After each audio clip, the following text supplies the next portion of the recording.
Bonjour et bienvenue au Hub des Territoires, le nouvel espace d'échange et de développement de la Banque des Territoires.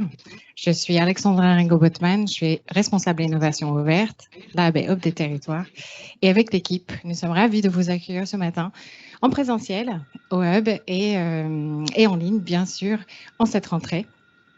Le Hub des Territoires, c'est un espace résolument tourné vers vous, territoires, vers les acteurs de l'écosystème, les partenaires publics et privés.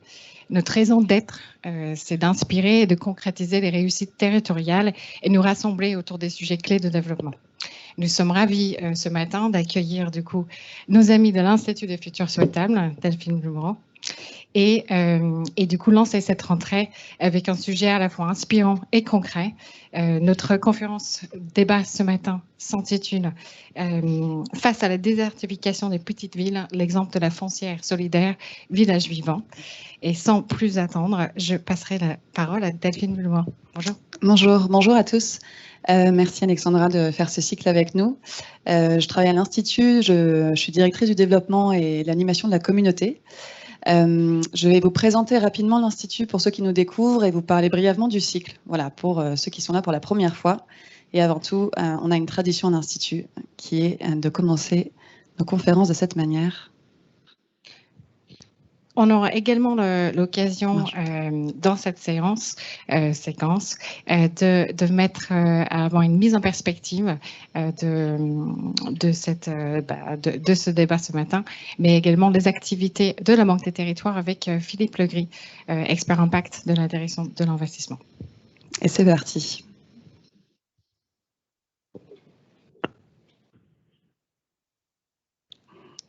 Alors, ça va arriver.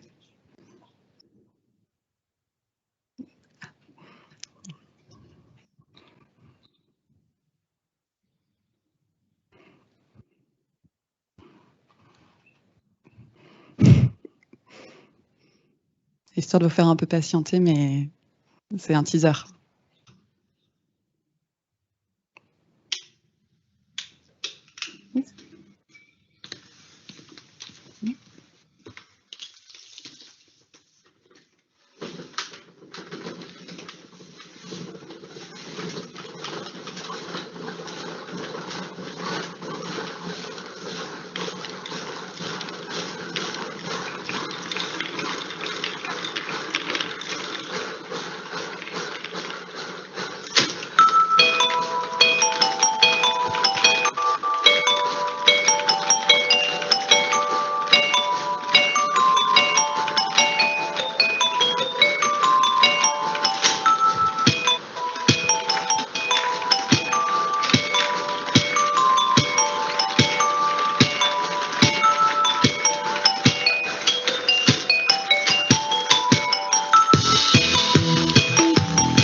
Alors, je vais vous dire quelques mots sur l'Institut des Futurs Souhaitables.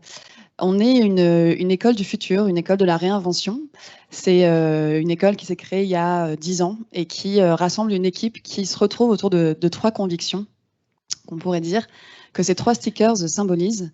Le premier, c'est la fin d'un monde n'est pas la fin du monde. Nous, à l'Institut, on considère qu'on vit une période particulière de notre humanité, dans une période de transition, et que voilà, les problèmes, enfin les solutions qui ont été mises en place à la fin du 19e et au cours du 20e siècle sont devenues peut-être les problèmes du 21e siècle, et que donc c'est une période où tout est à réinventer. Voilà, mais nous ne traversons pas une crise ni la fin du monde, mais c'est bien la fin d'un monde qui invite à reconstruire. On a ce deuxième sticker qui est « L'avenir ne se prévoit pas, il se prépare », qui parle de prospective. Pour nous, c'est vraiment une posture vis-à-vis de demain à laquelle on invite ceux qui nous rejoignent, c'est-à-dire qu'on vous invite à construire et à préparer le futur souhaitable que vous voulez voir advenir. Donc voilà, on n'est pas médium ni voyant, mais bien dans la préparation de demain et dans sa construction. Et puis le troisième sticker, qui est d'écouter le bruit de la forêt qui pousse plutôt que celui de l'arbre qui tombe. C'est une invitation à écouter ces émergences, ces signaux faibles, ces petites initiatives qui deviennent grandes, qui sont positives, et du coup de ne pas se focaliser sur ces arbres qui tombent et qui gissent, et que souvent les médias nous mettent devant les yeux, mais voilà, de bien faire attention aux émergences qui peuvent dessiner demain, et d'être attentif à ça. Voilà, c'est vraiment notre métier, en fait. Notre métier et la posture à laquelle on vous invite, elle se retrouve dans notre raison d'être, qui est d'ouvrir les futurs pour libérer le présent. On met bien les futurs au pluriel parce que pour nous, ils sont nombreux. Vraiment, voilà, nous, l'Institut des futurs souhaitables, on ne dit pas ce que sont les futurs souhaitables de demain, mais bien on invite chacun et chaque organisation à définir ce qu'elle souhaite voir pour construire demain. Alors, on a 4 champs d'activité. Voilà, plus concrètement, nous, on est un organisme de formation avec 3 formations. On est aussi dans l'accompagnement des organisations sur des sujets très divers, mais dont le biomimétisme, des sujets d'organisation, de gouvernance, et voilà, tout un vaste champ. Et puis, on organise aussi des événements grand public. On est une association d'intérêt général également, donc on donne au grand public plusieurs choses, des outils, des événements, dans l'Université populaire de la réinvention. Et puis, on a aussi une activité de R&D et de veille. Quelques mots sur ce cycle qu'on monte avec le Hub des territoires et la Banque des territoires. Donc, c'est un cycle qui a commencé avant l'été, qui a 9 sessions jusqu'à la fin de l'année. On a eu un premier cycle thématique sur la prospective qui s'est terminé avant les grandes vacances, qui invitait à décaler le regard, à faire un pas de côté. Là, on est très heureux d'ouvrir ce deuxième cycle sur le thème du coup de l'innovation dans les territoires, vers des nouvelles dynamiques régénératives et collaboratives dans les territoires. Et puis, ce sera suivi par un cycle sur le futur de la santé. Voilà, on vous en parlera un peu plus après, mais aujourd'hui, on a choisi pour cette rencontre d'inviter Sylvain Dumas, qui va parler de face à la désertification des petites villes, l'exemple de la foncière solidaire Village Vivant. Vous allez voir, c'est passionnant. Ce temps ensemble va avoir 4 temps forts. Donc, on va inviter Sylvain à venir nous rejoindre très prochainement. On va ensuite accueillir Philippe Legris, qui est un investisseur au sein de la Banque des territoires pour un échange et une mise en perspective de ce que Sylvain a présenté. Et on aura ensuite un temps de questions-réponses avec vous d'1 quart d'heure. Voilà, avant de terminer sur une note de poésie. Donc, en tout cas, vos questions, notez-les dans le chat, on les prend, et puis ça nous permettra de pouvoir les poser à la fin de la conférence. Voilà. Eh bien, Sylvain, je t'invite à nous rejoindre. Merci, Delphine. Pour commencer à parler de cette initiative.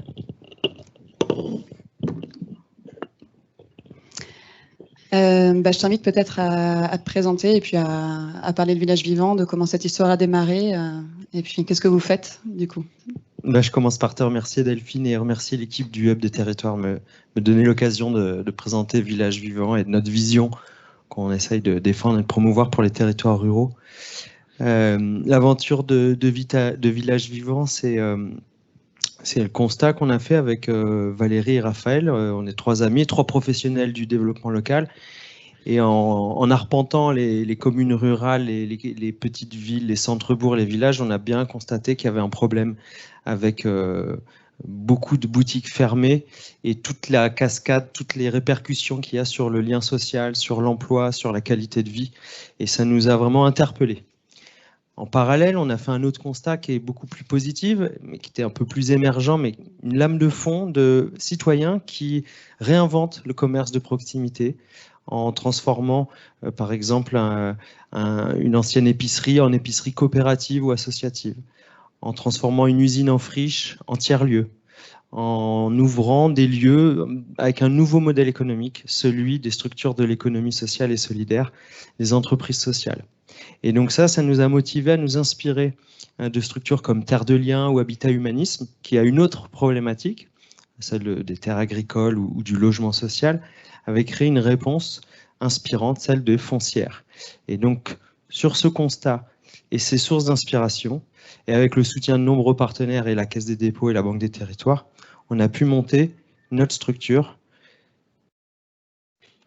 dont la mission sociale, on a créé cette structure, cette société coopérative dont la mission sociale est de participer à la dynamisation des territoires ruraux pour créer du lien social, du lien entre les habitants, de la qualité de vie et du développement économique. Donc, on a créé cette structure et aujourd'hui, on propose 3 activités, 3 propositions. Merci, c'est les slides qui sont revenus. 3 propositions, celle d'accompagner les collectivités locales sur comment mobiliser, s'appuyer sur ces opportunités de l'économie sociale et solidaire, sur ces nouvelles manières d'entreprendre qui émergent un petit peu de partout. Donc ça, c'est une des activités de notre société coopérative d'intérêt collectif. Une autre manière d'accompagner ces projets, c'est une foncière, c'est une société qui va investir, acheter des locaux et les mettre à disposition des porteurs de projets. Et une 3e activité, c'est d'accompagner le montage d'autres projets immobiliers qui ne voudraient pas forcément se monter avec la foncière Village Vivant, mais qui se posent des questions sur comment monter une opération, comment monter des mini-foncières. Et donc, on accompagne tous ces projets-là. Donc ces activités, elles font qu'aujourd'hui, on est une petite entreprise coopérative basée dans la Drôme. On rayonne sur le territoire de la région Auvergne-Rhône-Alpes et on s'apprête à démarrer une nouvelle implantation sur le territoire du Massif central en partenariat avec l'ANCT et l'association IPAMAC qui réunit ces territoires.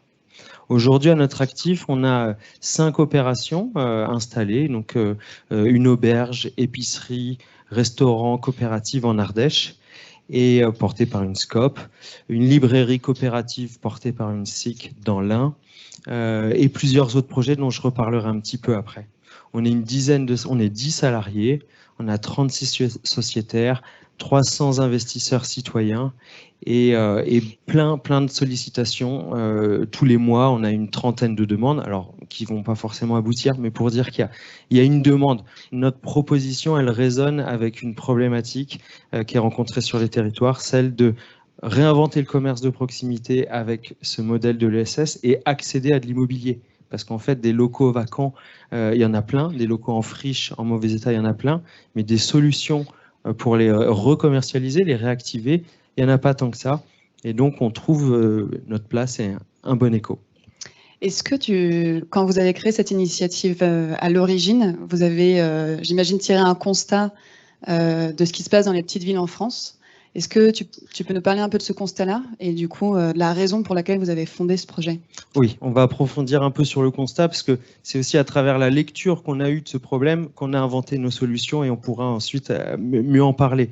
En fait, en 2006, nous, on a ouvert les yeux sur ce sujet, c'est le moment où s'en est emparé et ça a résonné avec l'actualité, avec un rapport de l'Inspection Générale des Finances qui a publié un gros rapport. Ça a résonné avec la publication du livre d'Olivier Razemont, Comment la France a tué ses villes. Et de cette période, il y a eu une médiatisation du sujet et d'un constat qui était un petit peu éparpillé. Il y a eu un constat national on a un problème dans les villes moyennes, un problème dans les petites villes et dans les campagnes. A découlé le programme Action Cœur de Ville et plus récemment le programme Petite Ville de demain, qui est une réponse vraiment adressée à cette problématique. Après, il faut essayer de comprendre que c'est différent dans les villes moyennes, dans les centres-bourgs, dans les villages. Je vais essayer de résumer, même si c'est pas aussi simple que ça, mais ce que nous, on a constaté, c'est que dans les villes moyennes, en fait, l'activité, elle s'est mise en périphérie, avec une tendance à créer des villes un peu dites donuts, où on a un centre qui se vide et une périphérie qui vient capter toute l'attractivité, et donc qui vient mettre les territoires en concurrence, ces villes moyennes, et qui vient absorber l'activité qu'il y avait dans les petites villes, dans les campagnes et dans les villages, par le phénomène concomitant de concentration, de créer des plus grands pôles commerciaux, des plus grands pôles de services publics. Et donc, ça crée ce phénomène de périphérisation dans les villes moyennes et ce phénomène de désertification des campagnes avec des villages où on va jusqu'à des villages où il n'y a plus aucune activité. On dit qu'une commune sur 2 en France n'a plus aucun commerce. Donc voilà, c'est cette analyse. Et nous, on s'est dit, dans notre logique déjà, on est installé à la campagne. Et puis en tant qu'entrepreneur social, on a voulu aller là où, a priori, il y avait le plus de difficultés à créer une solution. C'est quand même pas simple dans les villes moyennes, mais il y a des acteurs qui sont là. Il y a des collectivités qui ont des capacités à monter des sociétés d'économie mixte, des foncières solidaires qui existent déjà et qui interviennent déjà sur ces territoires. Par contre, à l'endroit des campagnes et des zones rurales, on s'est rendu compte qu'il y avait 0 acteur. Il y avait des solutions montées par des équipes municipales très engagées, quelques citoyens volontaires qui prenaient leurs responsabilités, mais que des réponses éparpillées. Donc on s'est dit, à l'image de nos grands frères et grandes sœurs Terre de Liens, Habitat Humanisme, on va essayer de faire une réponse assez globale qui pourra potentiellement couvrir l'étendue du territoire national. Donc, voilà, c'est comme ça qu'on a démarré. Et dans notre analyse, il y a une approche politique qui a créé ce problème. Dans les années 70, des lois qui facilitaient l'étendue des zones commerciales, donc qui ne venaient pas réguler les nouveaux mètres carrés de surface commerciale, qui venaient faire de l'étalement urbain et qui venaient transformer des terres agricoles en terres commerciales et bétonnées. Et puis au niveau local, des élus locaux qui cédaient un petit peu aux sirènes des promesses d'emploi, de fiscalité redistribuée et la peur de la concurrence, de si j'accepte pas cette zone d'activité sur mon territoire, elle va aller dans la communauté de communes d'à côté et c'est elle qui va bénéficier des emplois et de la fiscalité.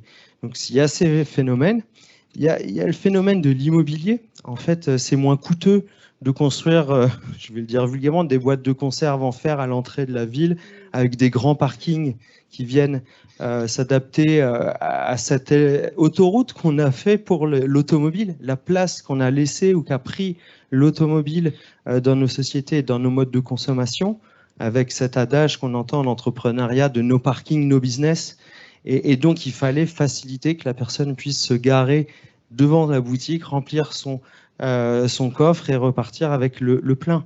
Donc on a vraiment laissé une autoroute à ce modèle immobilier, à ce modèle commercial. Dans notre analyse, il y a aussi le e-commerce, qui est un acteur qui depuis 15 ans est venu prendre jusqu'à 15% des parts du marché. Aujourd'hui, ça représente 112 milliards d'euros, 15% du marché du détail. Donc ça est venu transformer et accélérer cette éviction du commerce dans les centres-villes. On a noté aussi que les pratiques des commerçants s'étaient peu adaptées à cette évolution très rapide, de par leurs moyens, de par le fait que ce sont des petites entreprises et donc leur capacité à évoluer qui n'était pas forcément assez rapide. Bref, tout ça, c'est un cocktail qu'on a identifié et qui a créé cette dévitalisation. Et donc sur cette analyse, on a essayé d'identifier là où nous, on pouvait faire un levier pour transformer cette situation et pas rester les bras croisés, dire nous, notre équipe là, d'entrepreneurs sociaux, comment on peut participer à une solution. Donc, en tout cas, de partir de ce constat qui, pour des raisons politiques, de e-commerce, d'automobile, économique aussi, pour vous, il y a donc ce constat que les petites villes sont presque désertes, en tout cas. Et vous êtes venu dans la Drôme avec cette première initiative. Qu'est-ce que vous avez proposé? Alors déjà, qu'est-ce que vous avez fait comme proposition? Et puis aussi, je pense que vous avez une vision au-delà de ce projet qui est positive, justement, une proposition pour ces petites villes. Qu'est-ce que c'est? Oui, et pour préciser, on ne trouve pas que les petites villes sont presque désertes. Il y a un phénomène de désert. Je préfère le dire parce que ce ne sont pas des déserts, il se passe plein de choses. Mais il y a une tendance qui est à la désertification. Il y a des villages totalement désertifiés. Mais même dans ces villages totalement désertifiés, il y a des élus qui essayent de faire des choses, il y a des associations locales qui font des événements culturels, donc il ne faut pas les oublier. Comme des fois on a tendance à parler de déserts médicaux, alors qu'en fait, il y a plein de petites initiatives. Donc je ne veux pas être dans une lecture trop entière, trop simplifiée. En tout cas, ce qu'on a constaté, c'est que dans ces territoires, il y a des habitants. Et des habitants pleins d'énergie, pleins de ressources, justement, pour s'engager dans les associations en premier lieu. On est un des premiers pays en termes d'engagement dans le bénévolat, avec plus d'1 million de bénévoles en France. Et dans le mouvement coopératif, des SCOP, des SIC, qui réinventent l'entrepreneuriat.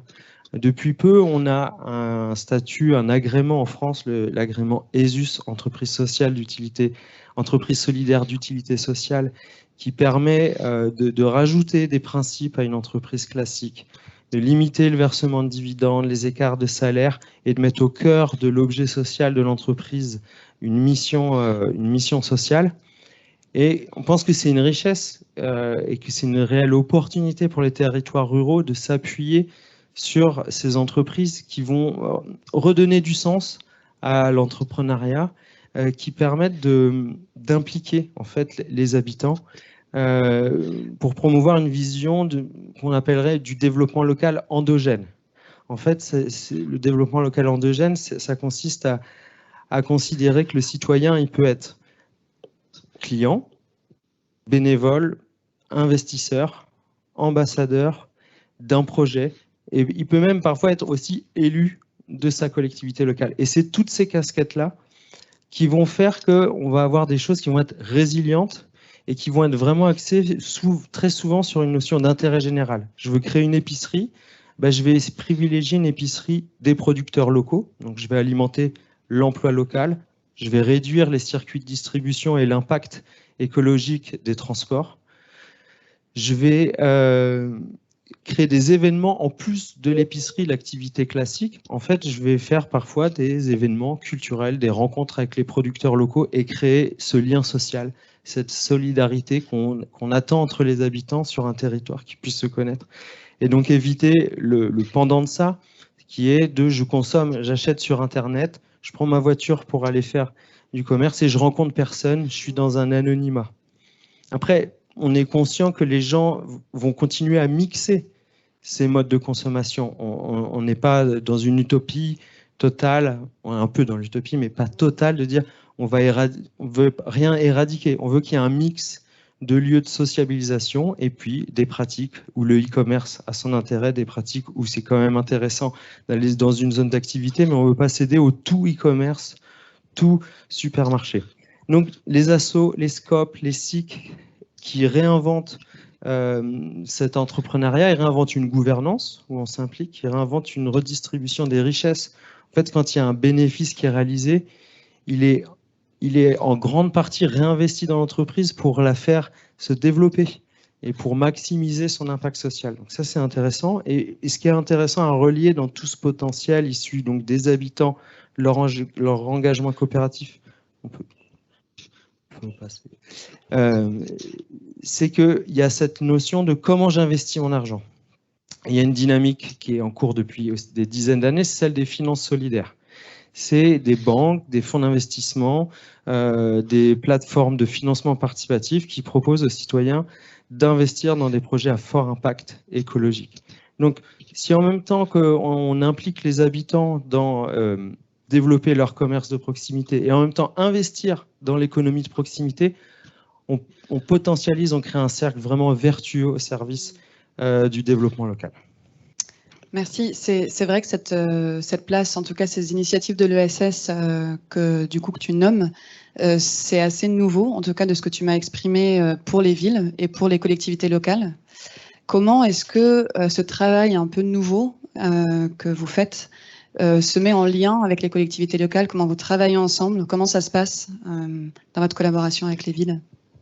On travaille beaucoup avec les mairies et les intercommunalités, puisqu'elles voient sur leur territoire des projets qui naissent comme ça de collectifs d'habitants qui montent une SCOP, une SIC pour faire un café, un tiers-lieu, ou toutes sortes d'activités, et ils comprennent pas toujours très bien. Et surtout si on regarde dans les campagnes où on a des collectivités locales de petite taille, avec des équipes de taille petite ou moyenne, souvent il n'y a pas de personnes dédiées à l'ESS. Et c'est pour ça que c'est intéressant, les programmes qui viennent renforcer les moyens d'ingénierie des collectivités, c'est aussi pour leur permettre de faire ça. Donc nous, on leur apporte du conseil, de l'accompagnement sur ce sujet de comment accompagner le montage d'un projet sur le territoire. Et il y a d'autres acteurs qui sont à l'œuvre sur ce sujet, et c'est vraiment intéressant de les connaître. Le RTES, le réseau des territoires de l'économie sociale et solidaire, donc c'est un réseau d'élus qui font la promotion de s'appuyer, comment les collectivités peuvent s'appuyer sur ces modèles-là. Ils ont monté un programme avec la VIS qui s'appelle Tresson et qui fait des monographies de projets de territoire pour inspirer, pour donner envie à d'autres collectivités de s'appuyer et trouver une manière de le faire. Et tout récemment, il y a le rapport France Tiers-Lieux qui fait donc plein de monographies, une cartographie des tiers-lieux en France. Alors il y en a beaucoup dans les grandes villes et dans les villes moyennes, mais il y en a également dans les zones rurales. Et donc, c'est important aujourd'hui de porter ce message au-delà de nos activités spécifiques de Village Vivant. Il y a une opportunité là à saisir face à tous les défis liés à la désertification. Ça ne va pas résoudre non plus tous les problèmes, mais il y a un outil, il y a des solutions du côté de cette énergie entrepreneuriale, sociale et solidaire. On est sur, en tout cas, vous travaillez sur des sujets qui sont en premier lieu de l'immobilier. Enfin voilà, vous êtes une société foncière solidaire. C'est vraiment votre spécificité. Est-ce que tu peux nous parler un peu de la manière dont justement ce sujet de l'immobilier peut se réinventer? C'est quoi les enjeux? C'est quoi les leviers? Oui. Il y a un paradoxe déjà, c'est qu'il y a plein de locaux vacants, plein de locaux vides et qui ne trouvent pas de preneurs, et il y a plein de projets dont on a parlé avant qui ont des difficultés à accéder à des locaux de qualité parce qu'ils sont en mauvais état, parce qu'ils sont compliqués à réhabiliter et qu'il n'y a pas forcément d'acteurs, à part, vraiment, je ne veux pas dire que c'est un désert d'acteurs, parce qu'il y a quand même des collectivités locales qui font des efforts pour le faire, mais elles ne peuvent pas toutes le faire, elles ont des capacités financières certaines limitées, des fois elles n'ont pas les équipes d'ingénierie, encore une fois, pour monter ces opérations, donc voilà, il n'y a pas assez de réponses pour réhabiliter ces biens. Ce qui est important dans ces biens, c'est des biens anciens, et souvent qui sont représentatifs d'une identité régionale au niveau des types de construction. Et comme on a vu que les entrées de ville ont été saccagées avec des boîtes de fer, et qu'on a des villages, des centres-bourgs magnifiques avec une identité architecturale à préserver. Et déjà, c'est réhabilité et bien réhabilité avec des bons matériaux, avec des choix durables. On co-construit avec le porteur de projet le programme. Si c'est une épicerie, on va réhabiliter le bien avec les besoins de local technique, local de stockage, adapté à accueillir du public, de personnes à mobilité réduite, pour que le jour où il s'installe, il n'a pas à se préoccuper de tout ça, parce que ça fait une charge mentale, financière ou des compétences que sinon il doit gérer en plus de tout ce qu'il a à gérer quand il veut monter son épicerie ou son café ou son tiers-lieu. Donc voilà, on se positionne en bailleur coopératif sur ce côté co-conception. Également, en fait, le porteur de projet, les entrepreneurs peuvent être associés de la coopérative. Donc en fait, on vient un peu casser cette relation verticale de bailleur-preneur. Et en fait, il y a bien un bail, mais le preneur est partie prenante du modèle économique, de la gouvernance globale, et ça crée vraiment des intérêts communs qui renforcent la solidité des projets. Il y a d'autres mécanismes qu'on a mis en place pour aussi faire que les projets soient solides et viables, mais il y en a un aussi à cet endroit-là sur créer un partenariat avec des enjeux en commun.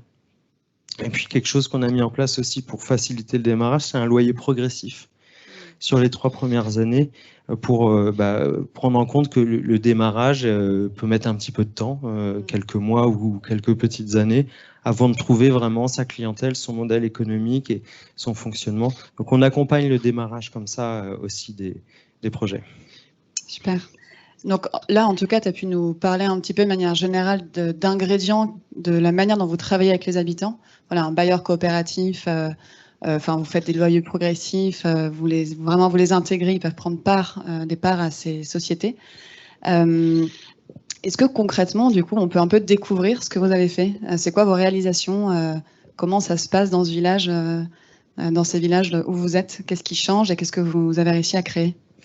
Ouais, c'est intéressant de prendre un exemple pour illustrer tout ça. Par exemple, à Beaufre, en Ardèche, c'est un village d'environ 500 habitants. Il reste un commerce café, tabac. Et il y avait cette grande auberge qui est connue de tous les habitants de Beaufre, mais même de tout le bassin de Vie, et même en Drôme, là où on est. On nous parle souvent, il y a quelques personnes qui nous parlent de cette auberge. Donc voilà, un lieu qui était bien identifié, qui est fermé depuis plus d'une dizaine d'années. Donc c'est un bâtiment de 600 mètres carrés qui était en très très mauvais état. Et en fait, c'est une équipe de porteurs de projets, donc la SCOP, l'auberge de Beaufre, qui ont flashé, on va le dire comme ça, sur ce local pour mettre en place leur concept de restaurant, épicerie, cave à vin, traiteur et coworking. Une sorte de mini tiers-lieu, même s'ils ne le revendiquent pas comme ça, mais voilà, où on a hybridé les activités. Ils sont venus nous chercher parce que déjà mettre en place ce concept avec toutes ces activités, c'était vraiment pas une mince affaire. S'il fallait rajouter le bloc immobilier, en termes financiers, ça passait pas, et en termes de compétences, c'était trop compliqué. Donc nous, on est venu acheter ce bien, et le rénover, 2 ans de travaux, des travaux assez lourds, hein, ça fait un plan d'investissement assez significatif. Et aujourd'hui, donc on a livré en début d'année. Alors le démarrage n'a pas pu se faire en feu d'artifice comme prévu avec le confinement et les restrictions qu'il y avait, mais en fait c'était adapté quelque part dans notre malheur ou dans leur malheur, c'était adapté au rodage de leur outil de travail puisqu'ils ont fait des choix bien spécifiques sur la cuisine. Aujourd'hui, c'est un succès. Les habitants répondent. Les habitants nous le disent. On a des échos par la bande ça a vraiment changé, transformé le village. Les gens des autres communes viennent sur place. Les gens de Valence font l'aller-retour dans la journée. Les touristes. Donc, on a vraiment toute cette diversité de public. Mais en tout cas, il y en a une qu'il ne fallait pas louper, qui est vraiment importante pour nous, c'est les habitants de la commune et des communes voisines. Et ils y vont et ils en sont satisfaits. Sur un autre plan, c'est 5 emplois permanents et plus 2 en pleine saison, donc jusqu'à 7 emplois dans un village de 500 habitants. Et puis ce jeu des filières locales. Les artisans, on a joué le jeu de faire travailler un maximum d'artisans locaux. Les fournisseurs pour la restauration, pour la cave à vin, et ils ont vraiment fait cet effort d'approvisionnement local. Et ils ont été aussi jusqu'à faire, je ne sais plus quel jour de la semaine, un marché devant l'auberge pour créer ce rassemblement et que ce lieu, cette dynamique, elle profite à un maximum d'acteurs et pas que à leur chiffre d'affaires, en fait, à réfléchir plus global. Donc ça, c'est un de nos premiers projets. On avait commencé, avant encore l'auberge de Beaufre, on a accompagné une librairie coopérative à Trévoux. En fait, c'est des habitants qui ont vu fermer la dernière librairie de Trévoux, qui est plutôt une petite ville, environ 12 000 habitants. Il ne restait plus qu'un supermarché culturel, on va l'appeler comme ça, en périphérie. Et ils ont voulu faire un lieu culturel d'accès aux livres, à leur image. Donc, c'est 30 citoyens qui ont investi dans leur propre cycle, qui ont recruté leurs libraires, qui ont trouvé un local. Et avec l'URSCOP et avec d'autres acteurs de l'ESS, on a investi dans une SCI et on a permis à cette SIC. Et ce qui est très intéressant, c'est qu'en période de Covid, on a eu un peu peur pour leur situation financière et globalement leur lien aux habitants. Ils se sont réinventés très vite. Ils ont créé des systèmes de click and collect, d'autres formes d'accueil et ça a super bien marché. En fait, on leur a proposé une ristourne de loyer pendant plusieurs mois et à la fin de l'année, comme ils voyaient qu'ils n'en avaient pas besoin, ils nous ont proposé de quand même payer leur loyer. Donc c'est ça aussi dans notre monde. C'est pas un monde de bisounours, mais si on crée en fait des relations de confiance, d'intérêt commun, en fait, ça simplifie beaucoup de choses et ça crée une résilience tant recherchée au niveau de l'économie. D'autres projets, sans être trop long, c'est une brasserie dans le Vercors. En fait, donc c'est une brasserie au sens petite industrie, hein, avec beaucoup d'équipements, 300, 400 000 euros d'investissement pour des équipements, mais qui se transforme en guinguette plusieurs fois par semaine et surtout à la belle saison, et qui crée un lieu, une terrasse qui n'était pas accessible aux habitants. C'est à Saint-Laurent-en-Royan. Et en fait, ça crée vraiment un lieu convivial et qui vient créer ce lieu. On vient boire un coup, c'est quand même sympa de boire une bonne bière locale qui crée des emplois et qui, voilà, ça venait vraiment diversifier l'offre de bars avec un format différent. Sur un autre plan, par exemple, en Lozère, c'est une recyclerie qui existe depuis 15 ans, mais qui était dans un local très étriqué. Donc c'est à Sainte-Croix, Vallée Française.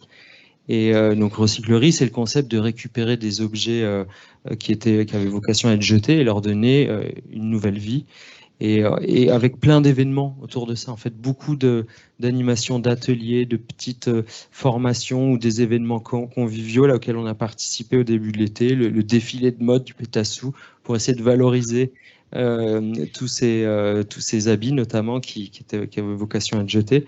Et ça fait 15 ans qu'ils font ça dans leur petite vallée, et il y a plus de 30 bénévoles, et c'est des dizaines de tonnes de produits qui sont, au lieu d'être jetés, avec un coût de traitement, avec un impact écologique, ben là on leur donne une nouvelle vie et on crée des emplois avec ça. Voilà. Donc aujourd'hui on a 5 projets signés, mis en place.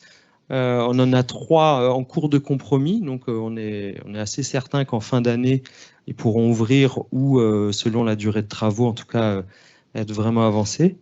Et en fait, tous les mois, on a une trentaine de demandes. Alors, dans lesquelles il y a un tri à faire. Il y a des projets qui sont pas viables, il y a des projets qui sont pas encore assez mûrs et qui reviendront au bout de 6 mois, au bout d'1 an ou plus. D'autres qu'on réoriente, hein. On n'a vraiment pas réponse à tout. Il y a plein d'autres acteurs qui font ce travail d'accompagner les projets de l'économie sociale et solidaire pour faire du commerce, service de proximité. Donc on réoriente beaucoup vers tous les partenaires avec lesquels on travaille. Super, merci.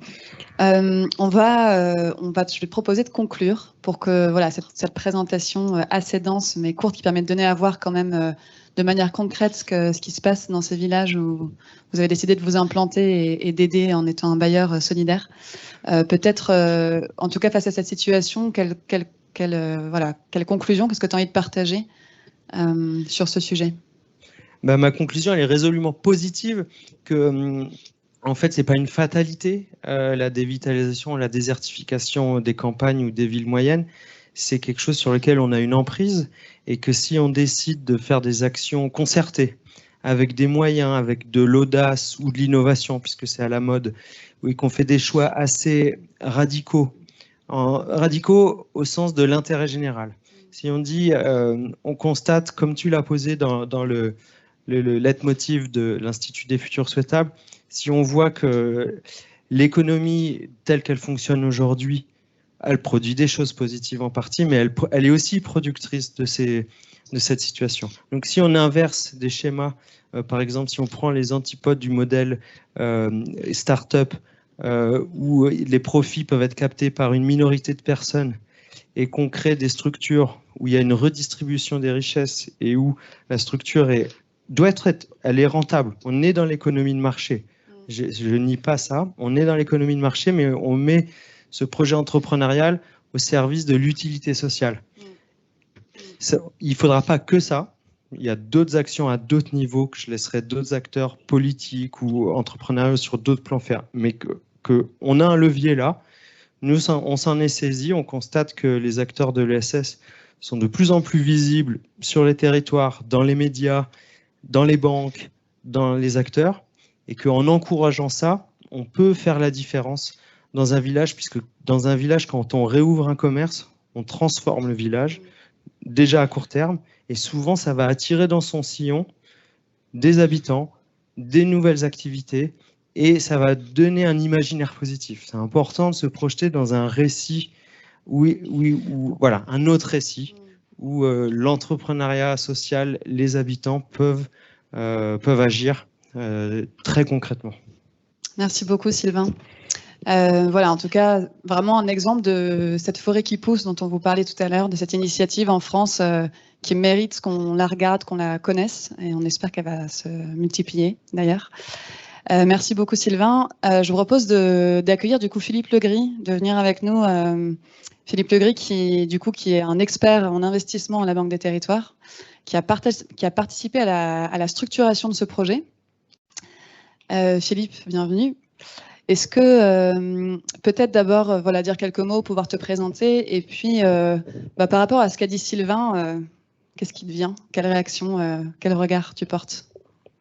Oui, bonjour et merci Delphine, merci Sylvain. Donc je suis responsable d'investissement à la direction de l'investissement de la Banque des Territoires, qui est une des directions de la Banque des Territoires, qui investit d'ailleurs dans de multiples domaines. Et moi, je suis en particulier en charge dans le département qui s'appelle Cohésion sociale et territoriale. Je suis en charge plutôt des problématiques tiers-lieux, mais aussi un peu des foncières solidaires, puisque c'est un sujet qui monte. Voilà. Village vivant, qu'est-ce que ça m'inspire? Je suis toujours étonné et admiratif devant toutes ces expériences individuelles qui nous sont racontées, des très belles aventures passionnantes.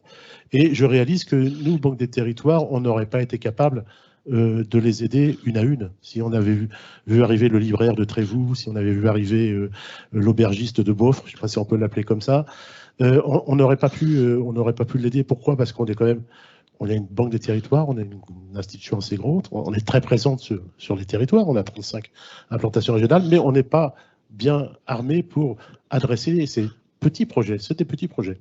Et donc, on a besoin d'opérateurs qui sont capables, qui ont apporté les ressources nécessaires pour cultiver ces projets, les faire mûrir, les faire germer. Et donc, Village Vivant, c'est un exemple de ces opérateurs, et c'est un exemple rare parce qu'il intervient dans le territoire rural, qui est un territoire où tout est plus compliqué, c'est pas tout à fait vrai avec ce que tu as dit, mais où malgré tout, il y a de la complexité, et il faut réunir beaucoup d'ingrédients pour aller au succès. Donc, on est heureux d'avoir soutenu le démarrage de Village Vivant, et ça depuis quelques années, je crois, puisqu'on avait... Voilà, on avait aidé Village Vivant aussi à mûrir ses réflexions, son process, et on a participé à sa première levée de fonds l'année dernière. Il y a une levée de fonds en cours, je crois. Et voilà ce que ça m'inspire déjà. Et encore une fois, je remercie Village Vivant pour la richesse de son apport. Peut-être pour dézoomer un peu du coup de Village Vivant et essayer de remonter vers la Banque des Territoires, est-ce que tu peux nous expliquer dans quelle stratégie, dans quel plan d'action cet investissement se fait en lien avec la Banque des Territoires et ce que porte la Banque des Territoires en France, et puis aussi en lien avec le plan de relance du coup. Mettre un peu en perspective cette initiative. Oui, alors effectivement, la Banque des Territoires, elle agit pour une grande partie au travers de priorités et de programmes nationaux, parmi lesquels je citerai volontiers les Petites Villes de Demain, qui est un programme initié par l'État, mais à laquelle la Banque des Territoires participe. Le soutien à la revitalisation du monde rural, c'est aussi un programme qui fait partie des priorités de la Banque des Territoires. Le soutien à l'ESS aussi, c'est aussi et j'y reviendrai peut-être, c'est aussi un programme prioritaire. Donc, on voit bien au travers de différentes facettes de l'action de Village Vivant pourquoi ça entre bien dans notre scope d'investissement. Mais par ailleurs, je dirais que nous, comme investisseurs, et je reviens peut-être un peu sur l'idée d'avant, pour pouvoir adresser autant de petits sujets, il nous faut intermédier nos investissements en recrutant, en trouvant et en soutenant des opérateurs qui sont porteurs de solutions qui vont être reproductibles sur le territoire. Voilà. Et donc, Village Vivant, aujourd'hui, c'est 5 opérations. Je crois qu'il y en a à peu près le même nombre qui sont en cours de développement ou de travaux, peut-être bien. Et puis, sans doute, si tout va bien, plus encore demain.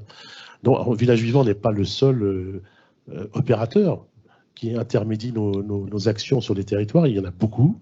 Mais comme je disais, c'est un des rares qui interviennent sur ce secteur de la revitalisation des territoires ruraux. Est-ce que justement vous connaissez d'autres acteurs, enfin peut-être d'autres initiatives qui sont sur ce sujet de la redynamisation des petites villes?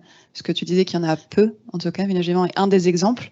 Est-ce que vous pourriez nous parler peut-être de 1 ou 2 autres initiatives qui mériteraient qu'on découvre? Nous, il y a un partenaire avec lequel on travaille depuis le début, c'est le Groupement régional d'alimentation de proximité. En fait, c'est une SIC comme nous, donc une société coopérative d'intérêt collectif qui fédère ou qui porte carrément juridiquement une soixantaine d'épiceries ou de lieux autour de l'alimentation. Donc pour nous, c'est un partenaire avec lequel il y a quelques projets dans des villes comme Lyon ou des villes moyennes, beaucoup en zone rurale.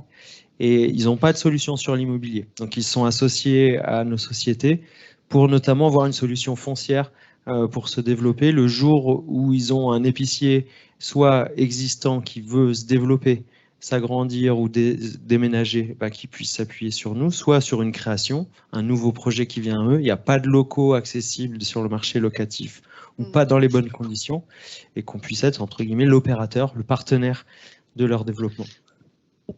Un autre exemple? Oui, alors je voudrais en citer deux. Un qui s'appelle Comptoir de Campagne, qui est un réseau d'épiceries qui s'installe dans les campagnes et qui travaille sur les circuits courts. Voilà, alors là, c'est pas de l'immobilier, hein. On investit bien chez l'exploitant qui va créer et développer le réseau, qui emploie le personnel, etc.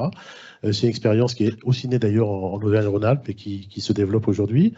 Mais dans des secteurs très divers et variés, puisque je ne connais même pas toute la direction de l'investissement, mais je vais citer un exemple dans le champ des mobilités, une plateforme qui s'appelle WeMove, qui développe des solutions de mobilité durable à la demande, et qui a vocation à développer son offre sur l'ensemble des territoires, faut aussi partie de ces opérateurs qui sont porteurs de solutions. Et enfin, un troisième exemple, mais que je rapprocherai du plan de relance, c'est la dynamique aujourd'hui des SEM de revitalisation. Les SEM sont des sociétés d'économie mixte, hein, donc capitaux publics locaux majoritaires et des capitaux privés aussi, dont la Banque des Territoires souvent. Ces SEM de revitalisation, elles ont pour ambition précisément de faire un peu comme fait Village Vivant, peut-être plus sur la strate urbaine qui est juste au-dessus, les petites villes plutôt, et peut-être les villes moyennes aussi. Mais il y a une forte dynamique aussi dans ce domaine-là, et il y a déjà eu pas mal de SEM qui ont été créés avec la perspective de faire des interventions pour favoriser le retour d'activité dans ces territoires. Parce que du coup, quand on découvre cette initiative que la Banque des Territoires finance, on a envie de se dire, est-ce que ça peut être élargi à d'autres villes? Est-ce que ça peut prendre plus d'ampleur sur le territoire? Face à cet enjeu aussi que du coup, vous devez partager de pouvoir augmenter en tout cas cette initiative. Comment ça se passe? Est-ce que c'est possible? Quels sont les freins? Quelles sont les perspectives? En tout cas pour Village Vivant. On est bien sur cette vocation de changement d'échelle, hein. On travaille sur l'investissement avec la Caisse des dépôts, mais avec d'autres acteurs de l'épargne solidaire, des finances solidaires. Là, on est en train de faire une levée de fonds de 5 millions et quelques. Donc, c'est pas pour faire que 5 projets là où les 10 qu'on a sous le coude, c'est pour en faire une dizaine par an à l'échelle de la région Auvergne-Rhône-Alpes et à partir de l'année prochaine du Massif central. Dans quelques années peut-être sur d'autres territoires, mais déjà bien gérer ce territoire qui est très grand, hein. Si on prend Auvergne-Rhône-Alpes et les 12 parcs ou le Massif central, c'est très étendu.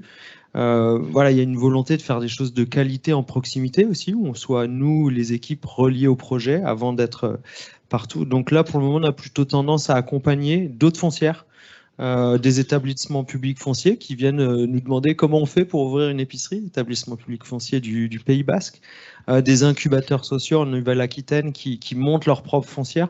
Et donc là, on fait du transfert d'expérience. En tout cas, pour le faire, nos projets, on lève des fonds et on a plusieurs partenaires bancaires et des fonds d'investissement qui depuis le début nous suivent et avec lesquels on va grandir pour massifier notre impact et nos réponses à ce problème. Et du côté de la Banque des Territoires je voudrais dire un petit mot qui est encore lié au plan de relance. Et je pense que l'ESS, puisqu'on a, nous, dans le plan de relance, la charge, une enveloppe pour soutenir le développement de l'ESS, une enveloppe spécifique. Pour nous, l'ESS, c'est très important pour les territoires ruraux parce que c'est pas seulement, j'allais dire, un supplément d'âme, mais en fait, c'est une nécessité à la fois fonctionnelle parce que l'ESS, elle vient inventer là où les grands réseaux ou les marchés ne sont plus capables de trouver des solutions, là où les boutiques ferment, les agences ferment. C'est l'ESS qui invente des nouvelles combinatoires pour permettre qu'on réouvre des points de contact, des lieux de vie. Voilà. Et par ailleurs, l'ESS apporte une capacité économique qui est un peu particulière, parce que dans l'ESS, il n'y a pas des exigences de rendement ou de rentabilité. Il y a d'abord des exigences de partage et d'efficacité. Et ça permet de monter des solutions économiques, j'allais dire un peu low cost, là où les opérateurs de marché ne pouvaient pas. Donc l'ESS, pour nous, est un relais important pour accompagner la revitalisation des territoires ruraux. On va bientôt clore, en tout cas, cet échange, et on va passer bientôt aux questions des participants. Mais je me permets une question finale. Alors, c'était pas prévu, mais on aime bien poser cette question à l'Institut. En tout cas, au vu des enjeux sur lesquels tu travailles à Village Vivant, et puis voilà, de toute cette expertise en investissement sur ces sujets, pour vous, si on devait un peu résumer l'enjeu des enjeux, pour vous, ce serait quoi sur ces sujets? Sur ce sujet, plutôt. Elle nous prend au dépourvu. C'est l'alignement. Pour moi, c'est de réussir à créer cet alignement dont on a besoin des planètes entre des clients, des entrepreneurs, des élus, des investisseurs. Et c'est faire qu'il y ait une entente commune et qu'on partage le même modèle économique. Et depuis le début à Village Vivant, c'est ça qui fait que avec l'équipe, on trouve qu'on n'a pas, ça fait 4 ans qu'on y travaille et pour le moment on n'a que 5 projets, même si là la cadence va s'accélérer, c'est qu'on a appris, on a dû apprendre pendant 4 ans à créer cet alignement. J'en rajoute un, c'est aussi celle du bien immobilier ciblé et du programme de travaux. Donc comment on fait pour gérer, créer une mécanique, voilà. Donc là c'est très centré sur Village Vivant, mais c'est comment on arrive à accompagner, instruire, gérer tous ces enjeux, de l'investisseur jusqu'au citoyen, en passant par l'épicerie, le bien qui va l'accueillir, etc. Ça, c'est notre complexité. Oui, l'enjeu des enjeux, c'est un peu ce que tu disais tout à l'heure. Pour moi, c'est redonner confiance au territoire et à tous les acteurs, les habitants, les élus, pour qu'ils prennent conscience que le déclin n'est pas une fatalité et qu'il y a des solutions de revitalisation. Il faut d'abord recueillir les idées, se parler, échanger, fédérer.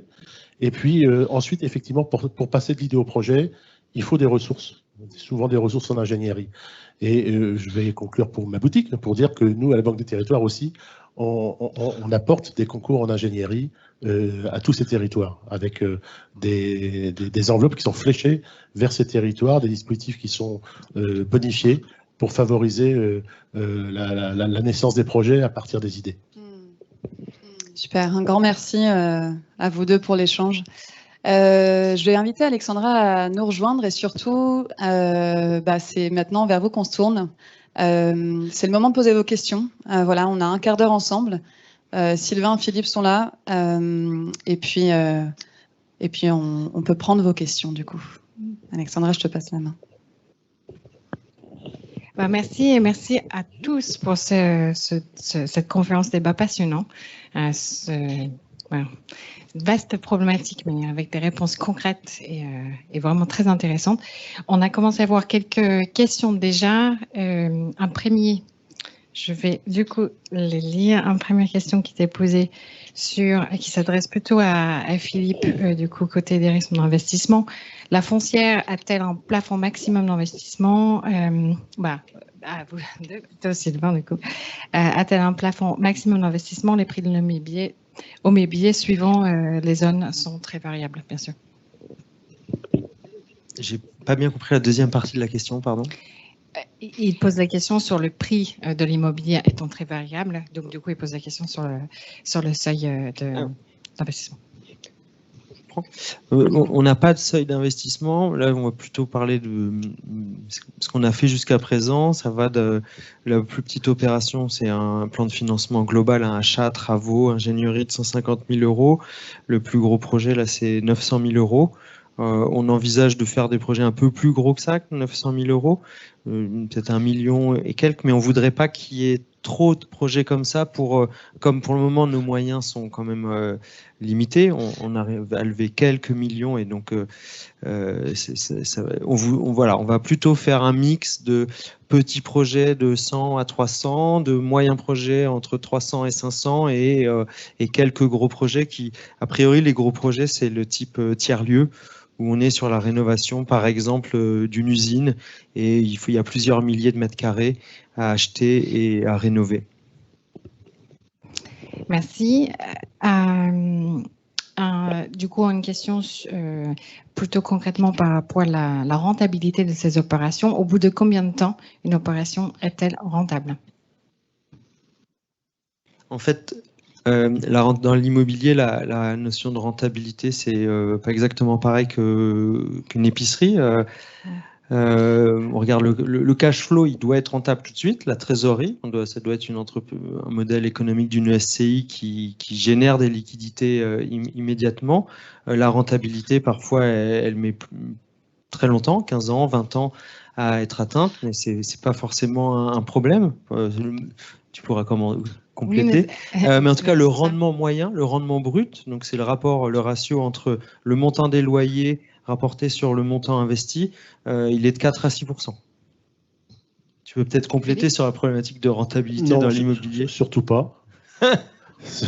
Parce qu'en fait, à chaque risque, chaque profil de risque correspond une rentabilité. Parce que la rentabilité, c'est non seulement rémunérer les capitaux des apporteurs de capitaux, mais c'est aussi mesurer le prix du risque. Parce que pour des projets d'investissement très risqués, où il y a des risques de défaillance, de locataires par exemple, eh bien, il faut le prévoir dans le modèle économique. Donc c'est difficile de répondre ex abrupto à cette question. Mais 5% est une bonne jauge comme quelque chose d'assez minimum pour travailler sur les foncières de redynamisation. Voilà. Et je voulais ajouter d'ailleurs que sur les foncières, parce que la question tout à l'heure, la première question était peut-être non seulement pour Village Vivant, mais peut-être pour nous. Pour créer une foncière de redynamisation, pour ce que j'ai pu voir jusqu'à présent, il me semble qu'il faut avoir défini un portefeuille de projet de l'ordre de 3 millions d'euros. Ça paraît un peu un minimum pour qu'on puisse envisager la constitution d'un outil ad hoc, spécifique. Voilà. Donc, et c'est petit, parce que la plupart de nos SEM de revitalisation, c'est plutôt des portefeuilles de 5 à 10 millions d'euros. Mais on peut envisager sans doute de créer des outils avec ce profil, ce format un peu plus petit. Merci. Une autre question du public. Un retour à la consommation plus durable et engagée est-il une solution pour faire face à la désertification des petites villes? Peut-être pour tous, du coup. Oui, on constate c'est une solution et puis c'est une dynamique qui est en cours. Elle était déjà présente avant le Covid. La période de Covid a montré l'intérêt qu'il y avait pour les circuits courts, la production relocalisée. Donc il y a une appétence. Après, il n'y a pas forcément toujours une cohérence entre les intentions et vraiment comment on gère son panier moyen.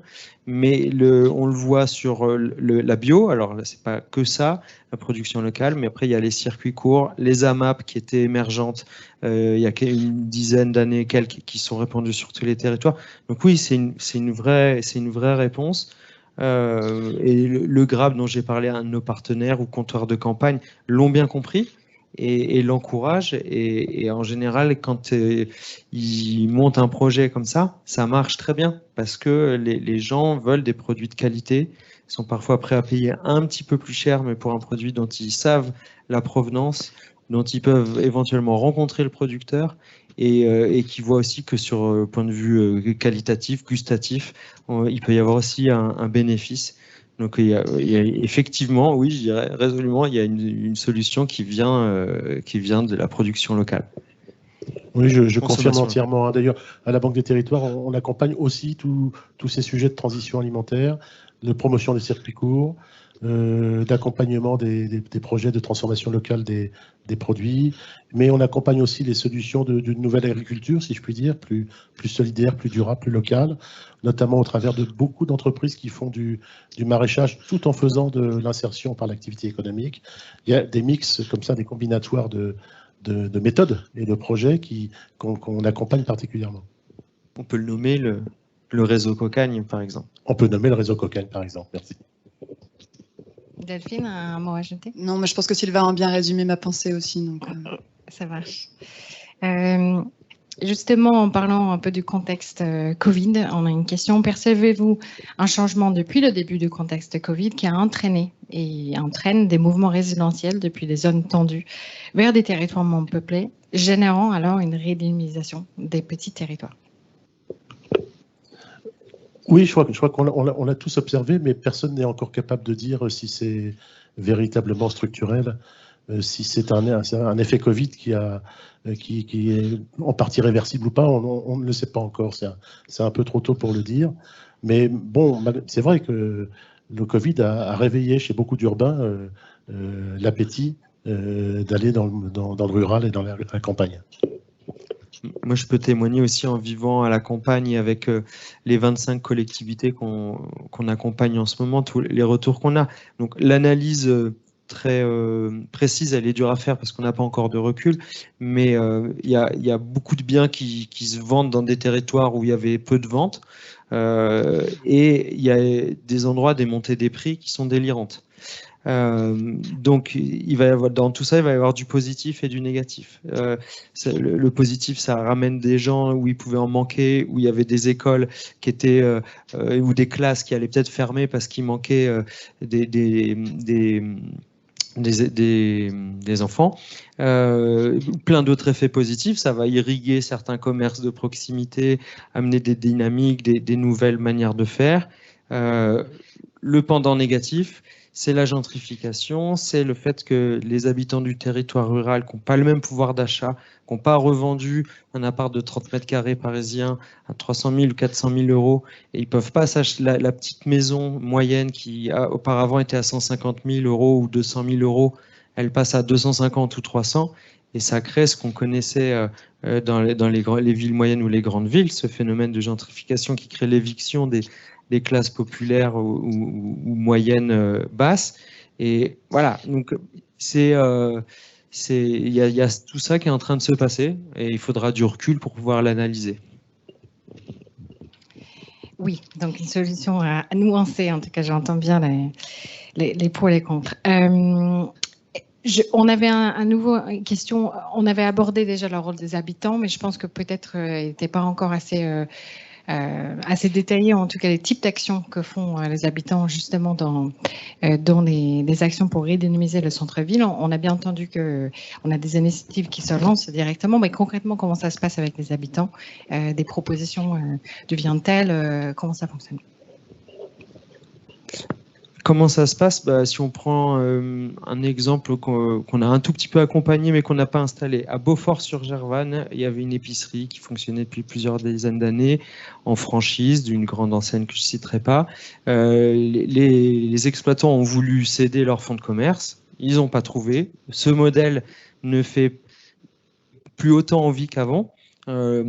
Monsieur exploitant, madame cotisante solidaire au RSI avec des perspectives de retraite basses, l'approvisionnement avec une centrale d'achat, des petits salaires, ils n'ont pas trouvé. Donc elle a fermé. Donc les habitants sont retrouvés quelques années sans épicerie. Et là, il y a un petit collectif, il y a souvent quelques agitateurs qui disent voilà, on peut le faire, c'est possible. J'ai vu dans un autre village où on m'a raconté que. Et ils ont monté une asso, ils ont fait un événement et ils sont passés de 3, 5 à 30. Puis ils ont fait un concert, et ils ont fait un petit crowdfunding, ils ont eu une cagnotte et puis ils ont pris confiance en eux. Ils ont vu qu'ils n'étaient pas tout seuls, qu'ils arrivaient à trouver 3 sous. Et puis après, ils sont allés voir France Active ou France Initiative, dans ce cas-là, je ne sais plus, mais un de ces deux financeurs de l'entrepreneuriat. Ils ont monté une asso et aujourd'hui, ils se transforment, ils projettent de se transformer en société. En tout cas, il y a 3 emplois et le service de proximité, il est assuré avec ce supplément d'âme, des événements, des rencontres avec les producteurs. Donc voilà, ça c'est un exemple de parcours. Il y a plein d'autres récits, et d'où les monographies, j'en reparle de Tresson, le rapport de l'Avise et du RTES, qui raconte justement et qui donne des éléments de méthode sur des succès, des histoires qui ont bien fonctionné. Merci. Et une dernière question, sauf si d'autres arrivent entre-temps. Les collectivités investissent-elles à vos côtés dans certains bâtiments? C'est une possibilité. En fait, on a le statut de SIC qui, à ma connaissance, avec les SEM, c'est les 2 seuls statuts qui permettent à une collectivité d'investir dans une société privée. Donc, c'est possible, on y travaille, on n'en a pas encore, on a plusieurs intentions. Les intentions des collectivités, mairies ou communautés de communes d'investir dans la SIC, elle est corrélée à un investissement direct sur leur territoire. Donc après, voilà, on a des intentions. Après, comme je vous ai dit, pour nos projets, il faut un alignement entre une équipe de porteurs de projets, un bien immobilier, des habitants, une collectivité, tout ça.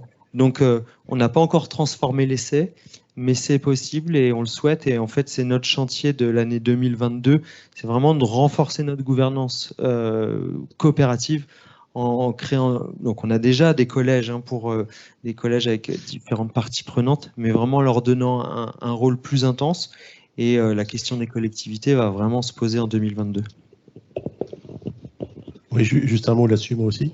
Je pense qu'effectivement, les collectivités peuvent investir, il y a différentes formules, mais il reste aussi un mode privilégié d'intervention de la collectivité, c'est la subvention, parce que quelquefois, c'est la seule source d'argent gratuit, si je puis dire, qui permet à un projet d'atteindre la solvabilité et donc d'attirer les investisseurs qui, eux, n'interviennent pas à titre gratuit.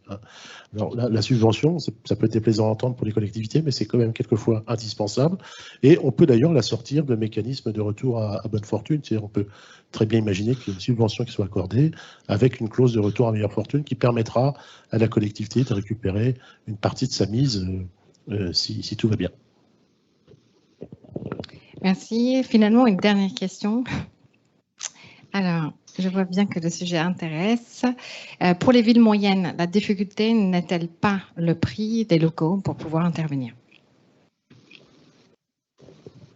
Oui, c'est vrai que quand on veut intervenir pour revitaliser, on est toujours dans cet effet de ciseau entre si on intervient trop tôt, le foncier coûte encore très cher. Et si on intervient, si on veut attendre que le foncier soit beaucoup moins cher, c'est quelquefois trop tard. Là encore, il n'y a pas de réponse miracle. Il y a des équipes qui sont toujours difficiles à trouver. Généralement, la négociation, bien outillée, quand elle permet d'aligner les planètes, comme dit Sylvain, y compris d'ailleurs avec des propriétaires privés vendeurs, on arrive quelquefois à faire des deals qui permettent de sortir les opérations. C'est le cas le plus fréquent quand même. Voilà. Mais c'est vrai que la question du prix du foncier est une question qui est gênante, à tout le moins, surtout qu'on se rend compte que les propriétaires fonciers ne sont pas enclins à enregistrer tout de suite les tendances de marché quand elles sont baissières, et souvent ça se transforme en rétention foncière, et ça peut être assez dramatique. Donc malgré tout, c'est la conviction, c'est souvent d'ailleurs le poids des élus dans cette conviction, dans ce dialogue avec les propriétaires, qui permet de débloquer les choses. Merci beaucoup. Je pense que du coup, c'est le mot de la fin pour clôturer cette belle conférence. Je souhaite vivement remercier nos participants et leurs contributions. Et puis, bien sûr, notre panel d'intervenants pour vos témoignages, votre mise en perspective. Super intéressant. Peut-être avant que je passe la dernière mot à Delphine, peut-être juste un rappel sur la belle programmation qu'on a prévue là en cette rentrée pour le Hub des territoires. Je vous invite évidemment à regarder à la fois sur le chat, mais l'ensemble aussi sur la plateforme digitale de l'Hub des territoires, nos liens à inscription, pour donner quelques exemples d'événements futurs. Donc dès la semaine prochaine, donc le 9 septembre, des interventions très intéressant sur le Smart City avec notre partenaire Institut catholique de Lille. Un rendez-vous business EdTech avec les startups du domaine. Et puis à nouveau, en fin de mois, un sujet autour justement de déploiement des foncières, de redynamisation des centres-villes. Donc on reste un peu dans le même thème. Voilà, mais du coup, je vous invite clairement à inscrire à ces différents événements. Et puis bien sûr, pour ne rien rater au Hub, vous inscrire à la newsletter du Hub. Sur ce, je vous souhaite une bonne rentrée et peut-être pour la mot de la fin, merci Delphine. Oui, alors simplement vous dire, si j'arrive à passer la slide suivante, qu'on vous retrouve, en tout cas on vous invite le 24 septembre à 11h45 pour la deuxième conférence de ce cycle sur l'innovation dans les territoires. Et ce sera en fait une rencontre avec Emmanuel Roux, qui donc est une entrepreneuse qui est engagée et qui accompagne les entreprises et les territoires. Et elle vous parlera de la révolution numérique dans les territoires ruraux. Donc voilà, on reste en tout cas sur cette thématique de l'innovation dans les territoires. J'espère que vous serez nombreux et qu'on aura le plaisir de vous y retrouver. Voilà, je vous souhaite en tout cas une belle fin de journée. Un grand merci encore Sylvain et Philippe, et on espère vous retrouver nombreux pour la prochaine conférence. Merci. Au revoir. Au revoir.